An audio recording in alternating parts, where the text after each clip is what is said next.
Hello, welcome back to Jennie Designs with Paper and this week's Crime and Coloring, where we take an alphabetical journey through the United States and revisit some of the earliest crimes.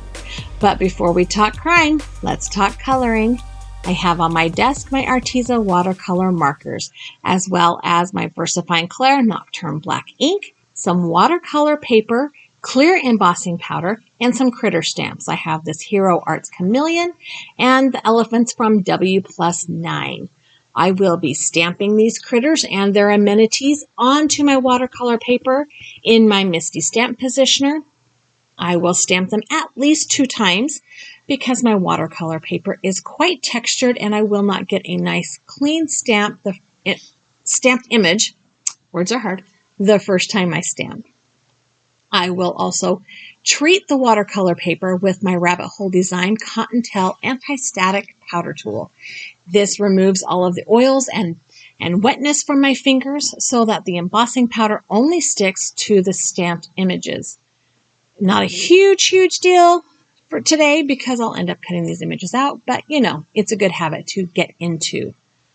I like to heat emboss when I watercolor, especially smaller images, because it creates kind of a little pool for the pigment to hang out and it prevents that blooming and spreading into places I don't want the pigment to be. I think that's all about the coloring, so let's talk about our crime. Nevada is the next stop on our alphabetical journey. Nevada became the 36th state in the Union on October 31st, 1864. If you're not paying attention, that is Halloween. Therefore, in Nevada, Halloween is a state holiday. And my sister was born on Halloween, so she never had to go to school on her birthday. A little bit salty about that still. However, Nevada became a state after telegraphing the Constitution of Nevada to the Congress of the United States days before the November 8th presidential election. This was the largest and costliest transmission ever sent by telegraph. Of course, Nevada had to go big or go home, right? Statehood was rushed to help ensure 3 electoral votes for Abraham Lincoln's re-election and to add to the Republican congressional majorities in the Senate. Nevada became the second of 2 states added to the Union. Wow, sorry guys, words are hard. During the Civil War, the first being West Virginia, and became known as the Battle-Born State as a result of when and how it achieved statehood. This was near the end of the Civil War, and it was really important that Abraham Lincoln won that election to keep the whole United States one united nation and to help end the Civil War. Now, Nevada has a somewhat sordid and mysterious past. As a former resident of the Silver State, I am fully aware of the oddities of said state. We moved there when I was in elementary school, and I lived there until I graduated from high school. In fact, my husband and I got married in Nevada. For example, it is reported that prostitution is legal in Nevada. Yes and no. The one place that you would expect to find prostitution legal, Las Vegas, it's not. In fact, all of Clark County, where Las Vegas actually is situated, prostitution is illegal. Just putting that out there. Another hotly debated fact is that the dry heat of the desert is more tolerable than the humid heat of the east. Having lived in Virginia now for over 17 years, I will unabashedly, wholeheartedly confirm this. Walking home from high school in 115 degrees was hot, but in 95 degrees with a heat index of 105 due to the humidity in Virginia in August is miserable. Miserable. That humidity sucks the oxygen right out of your body. So, some other fun facts about Nevada. Nevada is pronounced Nevada, not Nevada. In fact, my daughter had an conversation with one of her teachers in high school about how it was properly pronounced. Having lived in Nevada, I promise you that the only people who live there and pronounce it Nevada are transplants from east of the Mississippi River.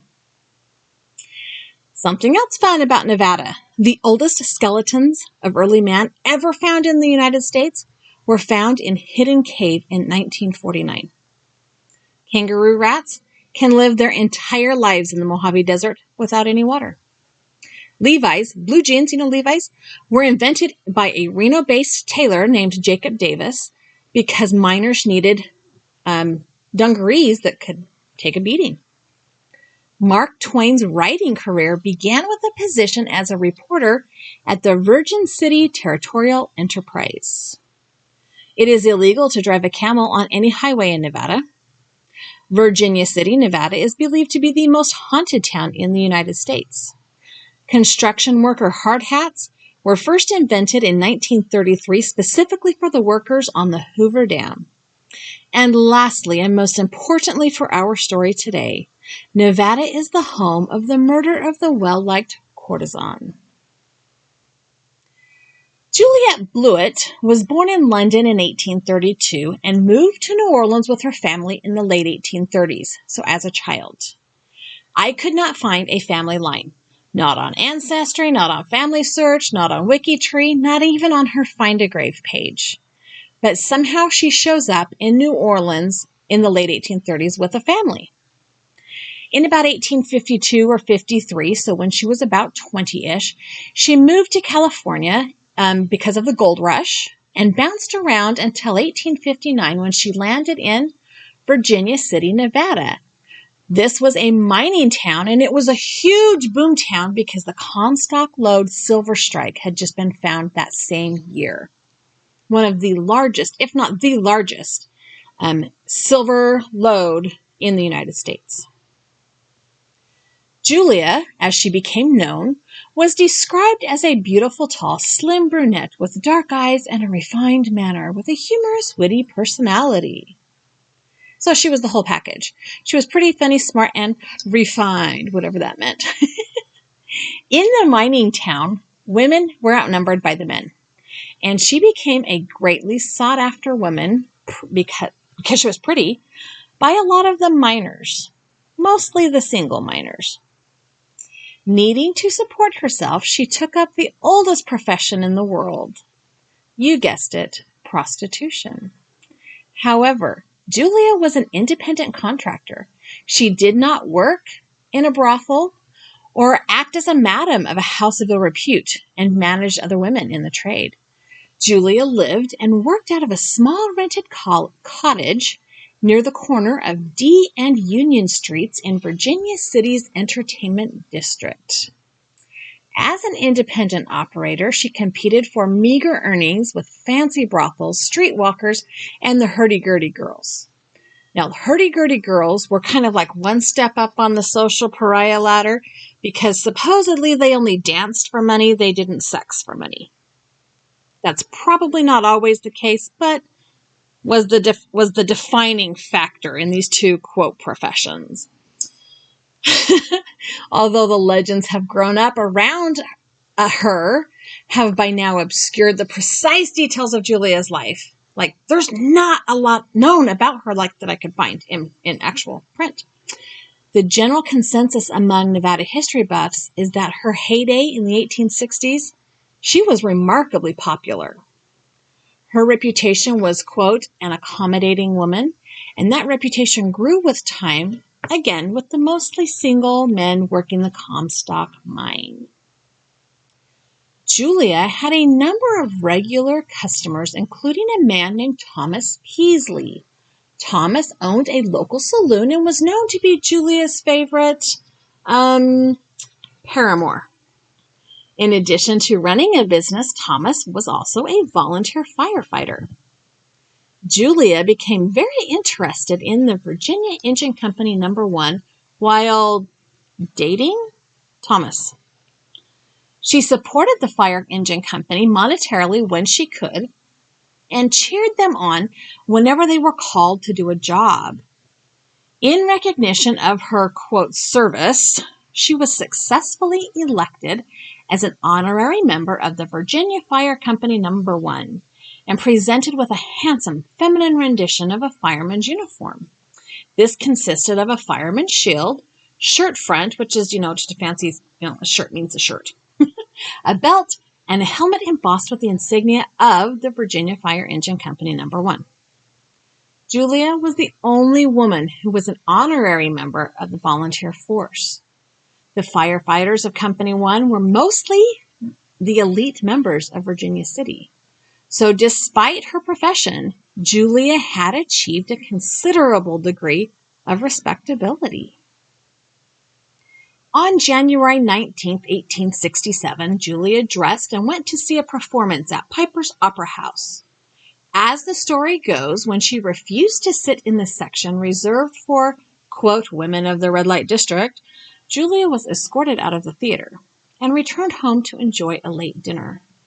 She told her neighbor and best friend, Gertrude Holmes, that she was expecting company, but did not specify who the company might be.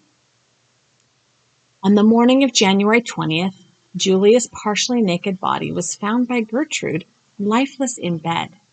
She had been beaten and strangled. Gertrude told the authorities that Julia was lying in the center of the bed with the blankets pulled over her head and that the sheets underneath her were smooth. She told the police that it appeared as though no one had been in the bed with Julia. So it wasn't rumpled, it was all nice and smooth, and the blanket was just pulled up over her. The authorities believed that the scene had been staged. Marks on Julia's body and tears on the pillow used to smother her indicated she struggled with her attacker. The murderer then made the room to look as though nothing was out of the ordinary. He covered Julia's body in such a way that at a passing glance, she seemed to be asleep. And it fooled the handyman she employed, who came into the home every day to build her fire. So the gentleman that morning entered Julia's home at 11 a.m., and he believed she was sleeping. I imagine that working as a prostitute, whatever you want to call it, her sleeping hours were more late into the morning as opposed to, go to bed early and wake up early. So the handyman said that he came into her home at about 11 a.m. He believed she was sleeping. He told the law enforcement officers that he was quiet as he went about his work in the house. He lit the fire and did all of the other chores that were on his list, and then he left.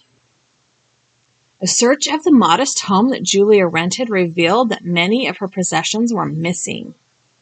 And the citizens of Virginia City were outraged by the crime. The murder of the well-liked courtesan baffled many. It was a cold, gray, rainy January day when the slow-moving funeral procession traveled along the main thoroughfare of the town to lay Julia to rest.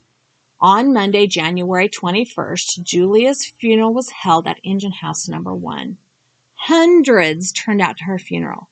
Her fellow firefighters in Engine Company No. 1 took up a collection and purchased a handsome silver-handled casket.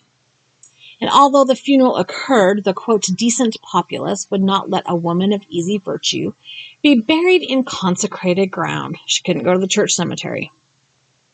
She was entombed in a lonely grave half a mile east of town. A simple wooden plank with the name Julia painted on it was all that was there to mark her final resting place.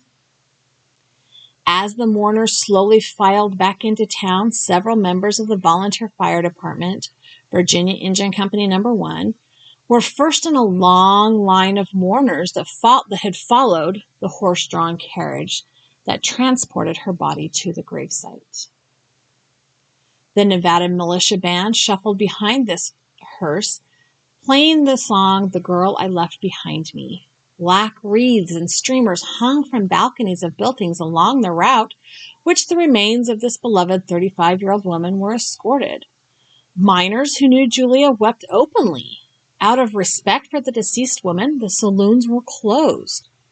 But the plummeting temperatures and icy winds eventually drove the majority of the funeral goers back inside their homes and businesses before Julia was even lowered to the ground. A lot of people don't realize that northern Nevada gets really cold, really cold. And this is up kind of by the Reno area. back to the crime part of our story. Okay. The Virginia City Police conducted an intense search for Julia's murderer. But 4 months after her body had been discovered by authorities, they still had no leads. It appeared as though an unknown assailant had fled the area, and any hope of ever finding the perpetrator ended. Then, Mrs. Kazenter, how do you say her name? Cazentre. I'm going to call her Mrs. Kazenter, wife of the owner of a small restaurant in Gold Hill, Nevada, stumbled upon a clue to the crime that turned the police investigation upside down. In April of 1867, so 4-ish months after the murder, Mrs. Kazenter was looking at a fine piece of silk she was going to use to make a dress when 2 customers came into the restaurant for breakfast, sat down at a table, and began talking. Their discussion centered on Julia's brutal murder and the failure of the authorities to find her killer. Mrs. Kazenter overheard the customers mention that the murderer was believed to have stolen 2 pieces of silk dress material from his victim. Of course, Mrs. Kazenter was shocked. Just a few months prior, she had purchased silk dress material from a drifter at an incredibly low price. When she bought the fabric, Mrs. Kazenter asked the salesman how he came to have such a fine piece of fabric, and the man told her it had once belonged to a lady whose husband had been killed in a mining accident. After Mrs. Kazenter finished speaking with the 2 customers, she hurried out of the restaurant to the courthouse with the fabric. She shared everything that had transpired with the judge. He then summoned Harry and Sam Rosner, owners of a local mercantile called Rosner & Company, who identified Mrs. Kazenter's silk material as dress material that had been sold to, dun dun dun, Julia. The judge then suggested that Mrs. Kazenter view all of the drifters, vagabonds, and thugs currently in jail for vagrancy to see if the man who sold her the silk might be among them. It turned out the salesman was indeed incarcerated at the city jail, and Mrs. Kazenter quickly identified him. The culprit was a Frenchman named John Milan. John had been employed at a bakery there in Gold Hill. In fact, in March of 1867, so after Julia's death, John had attempted to attack one of her neighbors. He had broken into the neighbor's home carrying a knife, and when the woman screamed, he ran. The neighbor had reported the attack to the police and led them through Virginia City searching for John. He had actually been arrested trying to leave town. After Mrs. Kazenter identified John at the jail, authorities examined a trunk that was stored at the bakery that the owner of the bakery said was John's. The trunk was full of Julia's missing possessions. Once he was presented with the evidence against him, John confessed to the crime. The trial against John Milan began on July 2nd, 1867, so not quite 6 months after, or just almost 7 months after the murder. And the trial began with John withdrawing his confession. According to reports, the court proceedings were, quote, great excitement in the city. So tons of witnesses were called to the stand to testify against John, including Mrs. Kazenter, who told her story about the fabric, the proprietors of the mercantile, who explained that the fabric had been purchased at their store by Julia. Gertrude, Julia's best friend, had been able to identify the rest of the belongings in John's trunk as those missing from Julia's home. Charles DeLong was a Virginia City attorney and one-time California State Assemblyman, and he represented John.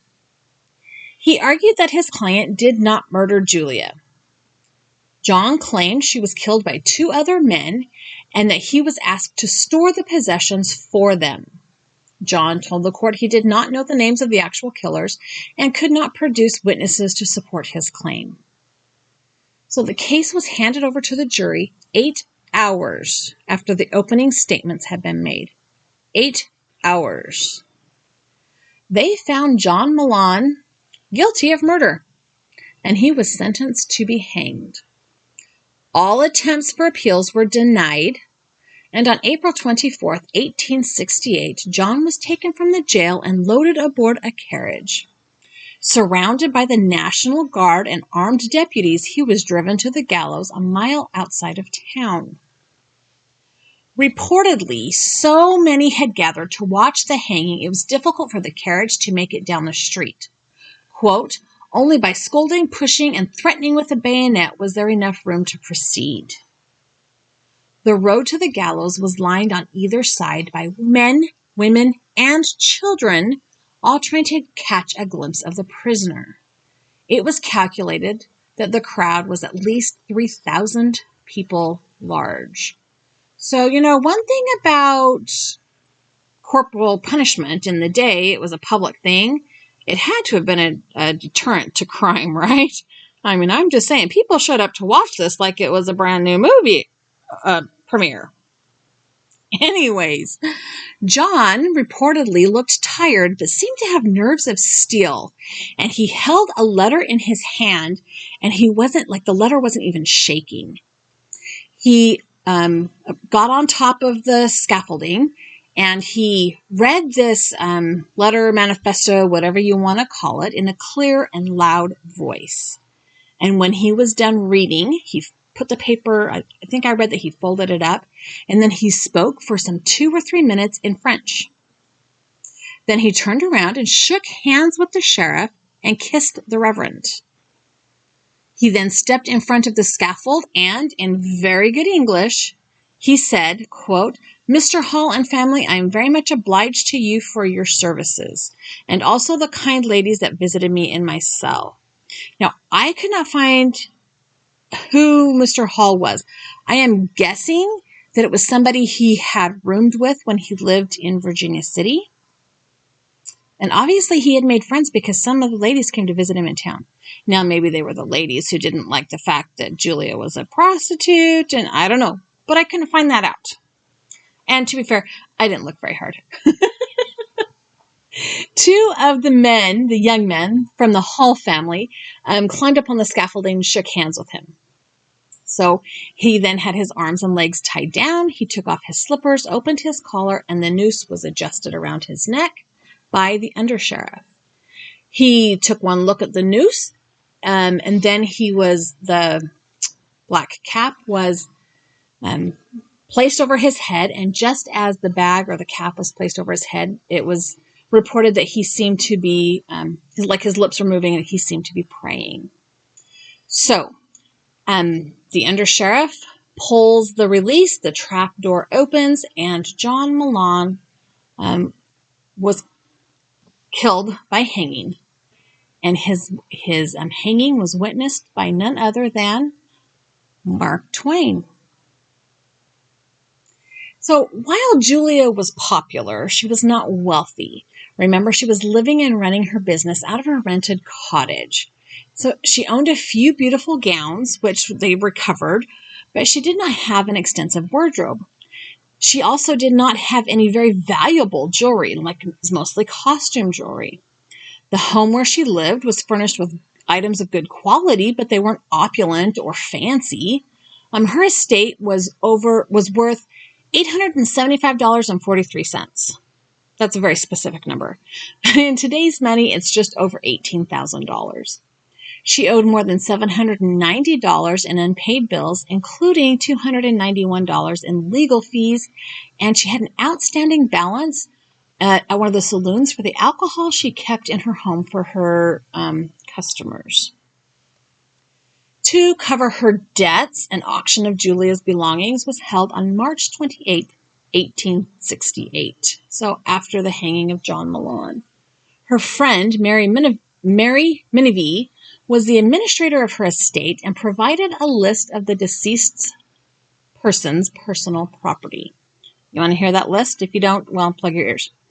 1 blue plaid silk dress, 1 red antique dress and bodice, a black silk dress, 1 purple dress, 1 silk cap rimmed with fur, 1 blue flannel shirt, 1 silver cup marked with the initials JCB, 1 pair of red silk stockings, 3 chemises, 1 white silk cord, 4 handkerchiefs, 1 pair of gloves, 1 brown silk necktie, 1 fur cape, 1 fur collar, 4 fur muffs, 1 purple hood, 1 small pocket book or purse, 1 gold hunting watch, a gold chain and charms, 1 watch case, 1 jet set breast pin, earrings, and a cross, and 1 silver brick marked Julia.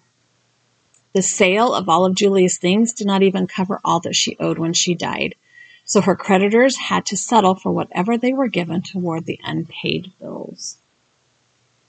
Julia's legend continued after her death. The Virginia and Truckee Railroad honored her memory by naming one of its richly furnished club coaches after her.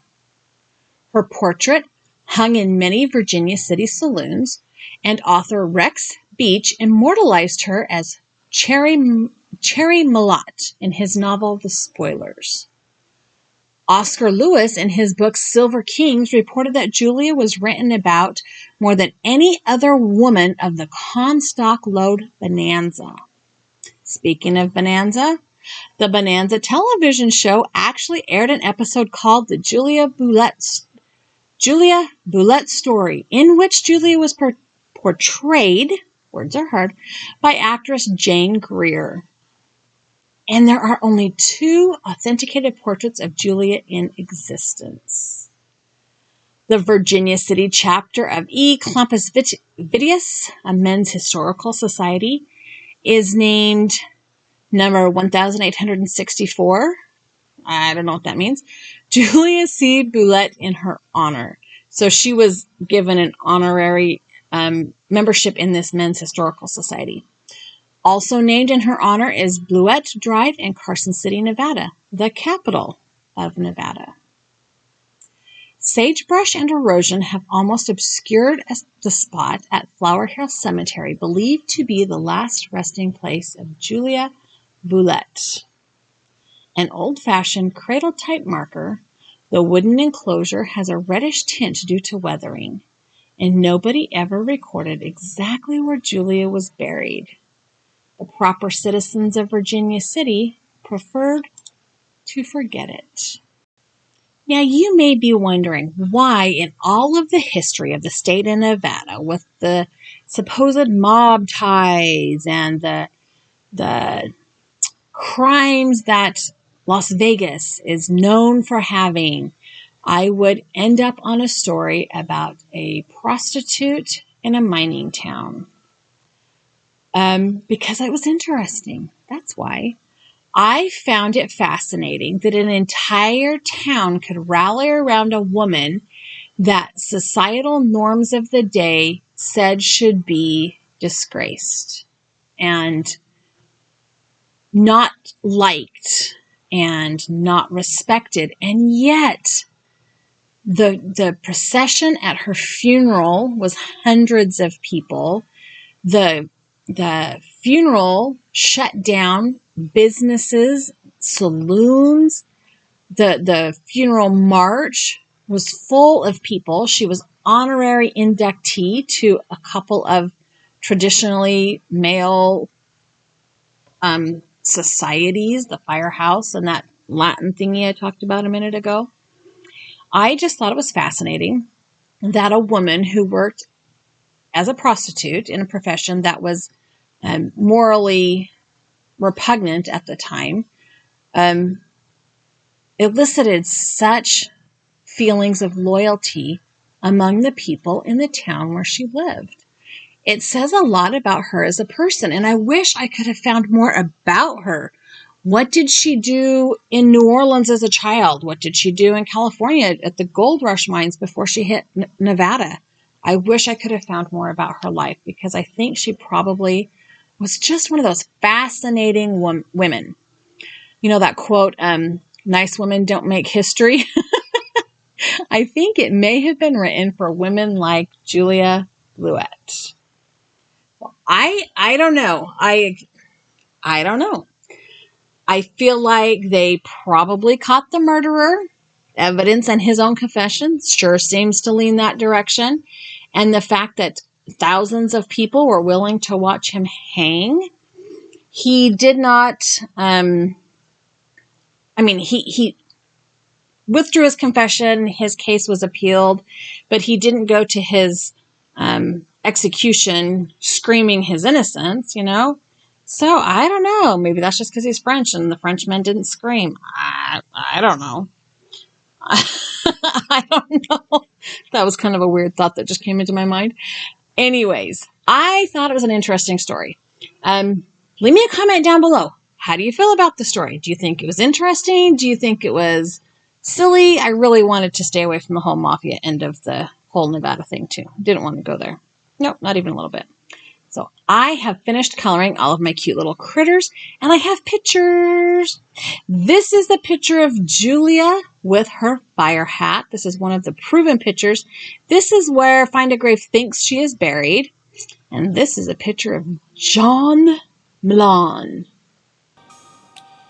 Thank you so much for sticking around and listening to my story today. I hope you enjoyed this fascinating piece of history. I have a couple of other videos here I think you might like, as well as a subscribe button. If you have not yet subscribed to my channel, I would love it if you did. Leave me a comment, give me a thumbs up, and have a great day.